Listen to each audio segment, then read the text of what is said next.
बात लग गई है।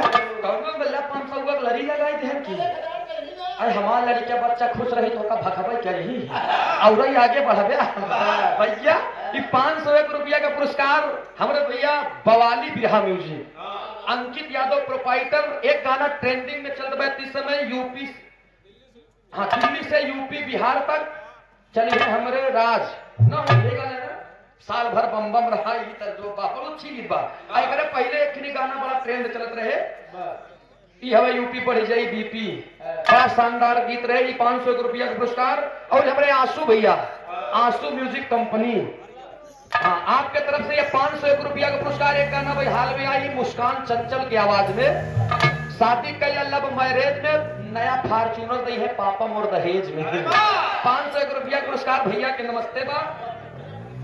और ये हमारे हृदय के गार्जियन श्री कमलेश वर्मा बिरहा मीडिया प्रभारी और बबलू प्रजापति जी ये 501 रुपया का पुरस्कार देकर